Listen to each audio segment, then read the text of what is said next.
Hello friends, आपका अपने channel success mission में स्वागत है। आज हम इंडिया जीके के महत्वपूर्ण क्वेश्चन के बारे में डिस्कस करेंगे जो कि एचएसएससी और एसएससी द्वारा विभिन्न प्रतियोगिताओं परीक्षाओं में पूछ। Question number first, Mahmud Ghaznavi के साथ कौन सा इतिहासकार भारत नहीं आया? अलबरूनी, फारूकी, अली अहमद या उतबी? इस क्वेश्चन का आंसर है अली अहमद। क्वेश्चन एक सेकंड।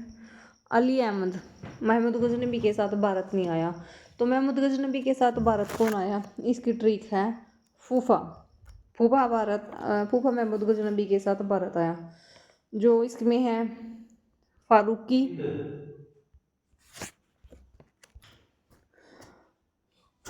उतबी, फिरदौसी और अलबरूनी। ये सभी महमूद गजनबी के साथ भारत में आए थे। जो उतबी ने किताब लिखी थी उस किताब का नाम क्या था? तारीख यामीनी।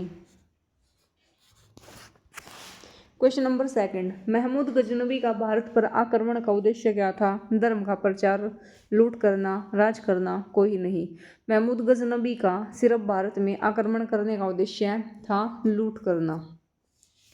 महमूद गजनबी दो उद्देश्य से भारत में आया था।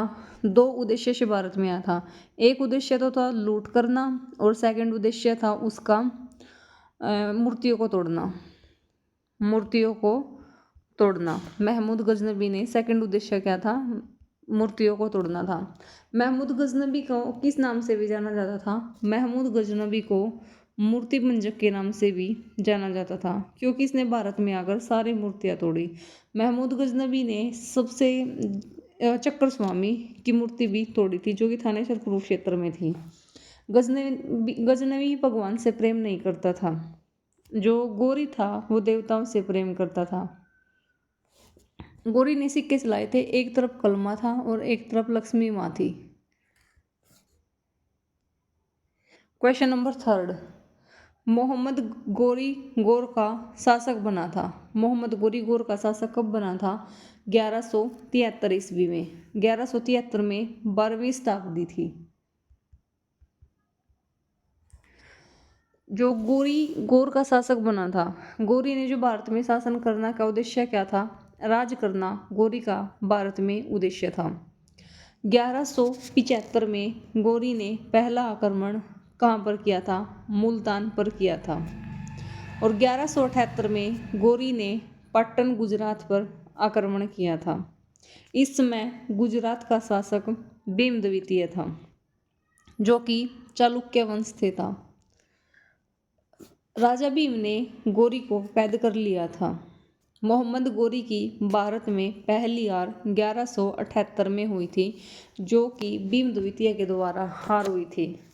और मोहम्मद गोरी की पहली जीत कब हुई थी? मोहम्मद गोरी की पहली जीत 1189 में हुई थी जो कि तबर हिंद पंजाब में हुई थी।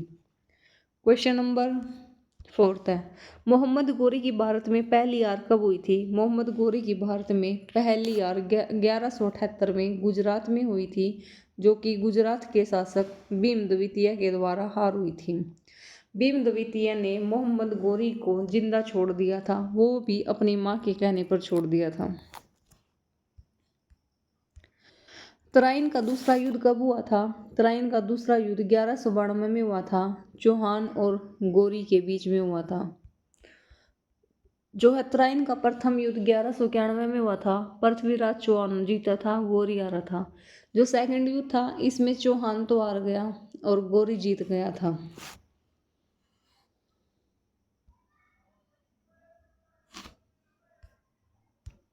मोहम्मद गोरी गौर के समकालीन हरियाणा के हास्य का राजा कौन था? हास्य का राजा गोविंद राय था। जो हास्य का पुराना नाम क्या था? हास्य का पुराना नाम आसी था। गढ़वाल वंश समाप्त कब हुआ था? गढ़वाल वंश 1194 में समाप्त हुआ था। चंदावर युद्ध के दौरान समाप्त हो गया था। जो चंदावर का युद्ध किसके बीच हुआ था? गोरी और जयचंद के बीच हुआ था। जयचंद हार गया, गोरी जीत गया। भारत का सबसे बड़ा गद्दार किसे कहा जाता है? भारत का सबसे बड़ा गद्दार जयचंद को कहा जाता है।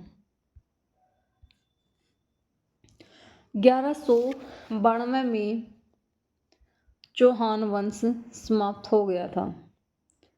पृथ्वीराज चौहान भारत का अंतिम हिंदू शासक था और प्राचीन भारत का अंतिम हिंदू शासक हर्षवर्धन था। हेमू दिल्ली का अंतिम हिंदू शासक था। क्वेश्चन नंबर 8, मोहम्मद गोरी का भारत पर अंतिम आक्रमण कब हुआ था? मोहम्मद गोरी का भारत पर अंतिम आक्रमण 1205 में हुआ था।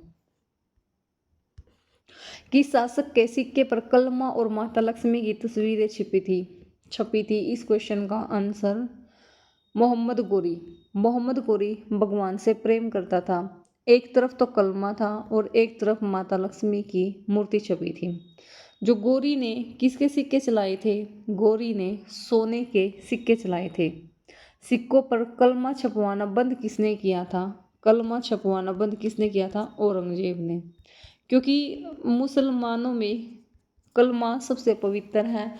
अगर लक्ष्मी पैरों पे या जमीन पे गिरती है तो भगवान का अपमान होता है, इसलिए औरंगजेब ने सिक्कों पर कलमा छपवाने की प्रथा बंद कर दी थी। दिल्ली सल्तनत चली थी 1206 से 1526 तक दिल्ली सल्तनत चली थी। दिल्ली सल्तनत कुल 320 वर्ष तक चली थी। जो हमारे पास है गुलाम वंश का शासनकाल 1206 से 1290 तक चला था। नंबर सेकंड है खिलजी वंश का शासनकाल 1290 से 1320 तक 30 वर्षों तक चला। तुगलक वंश सबसे ज़्यादा 1320 से 1414 तक चला। उसके पश्चात है सैयद वंश 1414 से 1454 तक चला। और उसके बाद है लोधी वंश 1451 से 1526 तक चला। दिल्ली सल्तनत का संस्थापक किसे माना जाता है? दिल्ली सल्तनत का संस्थापक कुतुबुद्दीन ऐबक को माना जाता है। जो दिल्ली सल्तनत का संस्थापक ऐबक को माना जाता है। ऐबक ने गुलाम वंश यानी कि मामलुक वंश की स्थापना की थी, जो कि 1206 से 1210 तक ऐबक उसका शासक रहा था। दिल्ली सल्तनत की पहली राजधानी लाहौर थी, जो कि 1206 में बनाई थी। और अंतिम राजधानी कौन सी थी? आगरा अंतिम राजधानी थी, जो कि 1506 में बनी थी। दिल्ली राजधानी किसने बनाया? जो दिल्ली को राजधानी किसने बनाया था? इल्तुतमिश ने दिल्ली को राजधानी बनाया। भारत की राजधानी दिल्ली तोमरों ने बसाई थी। 1911 में दिल्ली को राजधानी बनाने की घोषणा हुई थी, जो कि किसने की थी? मैरी और जॉर्ज पंचम ने की थी। इस समय दिल्ली दुल्हन की तरह सजाई गई थी, क्योंकि मैरी और जॉर्ज पंचम इंग्लैंड से भारत आई थी। 1912 में दिल्ली भारत की राजधानी बनी। दिल्ली से पहले भारत की राजधानी थी, वह कौन सी थी? दिल्ली से पहले भारत की राजधानी कोलकाता थी। इलाहाबाद एक दिन के लिए भारत की राजधानी बनाई गई थी। भारत की धार्मिक राजधानी काशी वाराणसी को कहा जाता है। जैसलमेर राजपूतों की राजधानी है, जो कि राजस्थान में है। क्वेश्चन नंबर 13, गुलाम वंश चला था। गुलाम वंश 1206 से 1290 तक चला था। गुलाम वंश का शासनकाल 84 वर्ष था।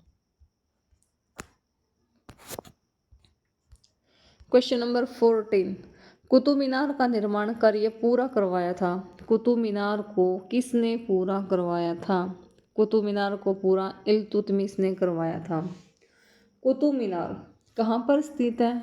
कुतुब मीनार दिल्ली में स्थित है, जो कि 5 मंजिला भारत की सबसे ऊंची मीनार है। इसमें 5 मंजिल हैं। फर्स्ट, सेकंड, थर्ड, फोर्थ और फिफ्थ।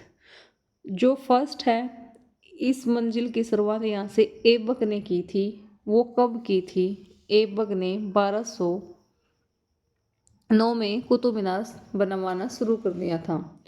सेकंड, थर्ड और फोर्थ, जो ये मंजिलें हैं, इन मंजिलों को इल्तुतमिश ने पूरा करवाया था। ठीक है। जो हमारी 5वीं मंजिल है, 5 मंजिल, यह किसने की थी? फिरोज शाह तुगलक ने 5वीं मंजिल बनवाई थी। हमें यहाँ पर एक नाम और देखने को मिलेगा, जो सिकंदर शाह लोदी है, इसने 5वीं मंजिल की मरम्मत करवाई थी। और कुतुब मीनार 1209 से 1229 यानी कि 30 साल में बनकर तैयार हुई थी। आज की क्लास में इतना ही। मिलते हैं नेक्स्ट क्लास में।